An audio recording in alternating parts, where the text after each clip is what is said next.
Hey YouTube, this video is addressed to Shock of God. Shock, if you want to convince me that your religion is right, what you need to begin with is honesty.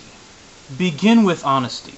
Usually I would say begin with evidence, publicly verifiable evidence. But with you, I would say begin with honesty. Because you are in fact very dishonest. Let's begin with your latest video.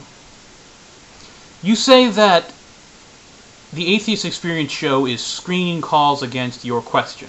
And we'll get to your question in a minute. And you now have proof, according to your video. You say a fanboy of yours emailed the Atheist Experience show, and he got a reply back within hours saying, blocked, goodbye.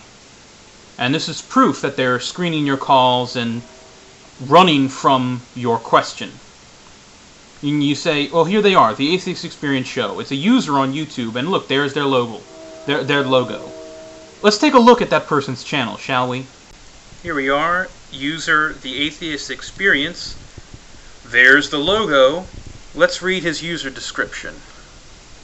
This is a fan appreciation channel of the Atheist Experience. To contact the people who make the TV show, please follow one of these links. In fact, I believe I saw a show a few months ago in which Matt Dillahunty actually said, the Atheist Experience does not have their own official YouTube channel representing the show. In fact, it's a bunch of different YouTube users who are mirroring their clips from their own website, or in some cases recorded straight off the television. Now, the only way you could excuse this dishonesty away is to say that perhaps you didn't check your facts, you acted too hastily, but that's just the problem. This is just the latest in a long string of dishonesties, whether intentional or as a result of not checking your facts and acting too hastily. I'm going to show you guys why I left atheism, because it's just stupidity and madness and idiocy. Look, here's a atheist on YouTube, and he has this video, I have the freedom to go to hell. A link will be provided in the description to Pat Condell's original video from about a year ago, and if you go and watch that, you will clearly see that Condell is not talking even remotely about what Shock says he is. It's not about having the freedom to choose to go to hell at all. It's not madness. He's talking about angry Muslims, as usual in a Condell video, angry Muslims protesting angrily in ways that have to do with freedom of speech, freedom of religion, freedom of the press in Great Britain. Nothing to do with having the freedom to go to hell. Actually, Condell was alluding to a now famous sign. You can find pictures of it all over the internet, of an angry Muslim protesting with a sign that says, freedom, go to hell. Now, Shock, please don't add words into people's sentences and completely change what they mean. It's dishonest. And if you want to convince me that your position is correct, you need to stop being dishonest. I want proof and evidence that atheism is accurate and correct. Shock, you have said constantly over the past few months that no one has addressed your question, no one has answered your question. And the reason for that is, though some have tried, is because your question is based upon a logical fallacy. You can't prove a negative. Not because the negative isn't true, but because you can't prove a negative. You can always say, well, you don't know everything. And you would be right to say that atheists don't know that there is no God. I don't know that there is no God. However, that works both ways. You do not know, despite what you claim, that there is a God. I think it reasonable enough, based on the evidence available, that the God described in your holy book is most likely non-existent. Now, is there perhaps the deist God who created the universe, and then for whatever reason, whether he expended all of his energy in the process and then died, or simply created it and moved on to create more things, or created it and just watches without getting involved, whatever the deist God's up to, he may exist. It's a possibility. I don't put much credit in it. I don't think it likely. And I think even if he was to exist, it doesn't appear to me that he requires worship. A God as powerful as the deist concept of God is not so petty that he requires worship, that he requires love, or else you will be punished forever. If you want to convince me that your position is right, you need to come up with real evidence. Not these prophecies in the Bible, such as the one you brought up in a recent video within the last week, in which a prophet says, "Your kingdom will be stripped from you," and that very night the king was dead. It would not even take a political science expert of the day to realize that, hey, we're being invaded, maybe tonight your kingdom will be stripped from you.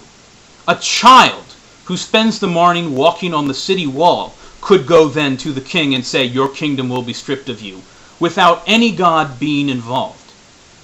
Please provide me with a prophecy which is foretold in the Bible and is proved elsewhere. And not vague shit either, because the prophecy you provide just says your kingdom will be stripped from you. It didn't even specify that you will die tonight. It said your kingdom will be stripped from you. What happens if the defenders of Jerusalem had won that battle the very evening, and then the king lived a full life, died of old age, and then his kingdom was stripped from him? Oh, well, the prophecy is still true, because it's so vague. Give me something specific. Give me names. Give me dates. You don't have that. I've read your Bible cover to cover, and I only call it yours because it is no longer mine. I was once a Christian, as many atheists here on YouTube are. And that brings me to the last point I want to touch on before I end this one video I'm giving to you. You've recently started to read emails from former atheists who have just recently come to your version of Christianity for the very reasons you say, which are political talking points, which have no real basis in truth at all. All of these guys, and I've double checked on them, they're all these little channels that they weren't created recent enough that one could argue that you created them specifically to pull this stunt, but they're channels that are very, very, very inactive, and apparently their only activity for the last 3 or 4 months is to send you this message, saying I am no longer an atheist. It's preposterous. Now, it may be the case, but that doesn't prove that if you want one of these cases that's really going to convince me, give me pause and make me think, maybe there's something to this, you need to provide someone who we can verify was indeed an atheist and has now come to see things your way. Don't give me this Kirk Cameron, oh yeah, I was once an atheist, even though you can't verify this shit, and say, oh well, now I'm a Christian and I was once an atheist, so you should do as I do.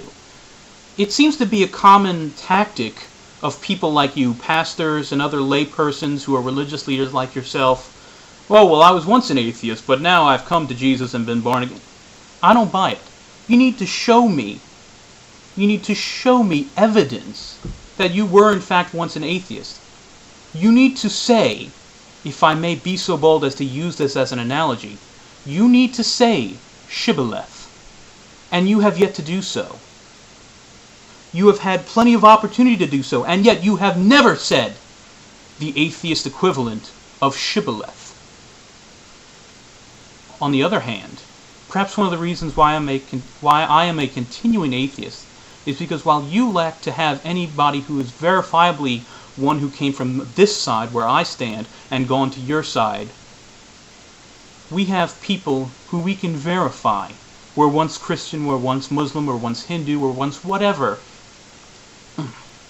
third try, and came to atheism most recently, and most dramatically in fact, the Woods of Jordan. Now, he's not hardcore Richard Dawkins atheist, perhaps yet, but maybe he won't go that far.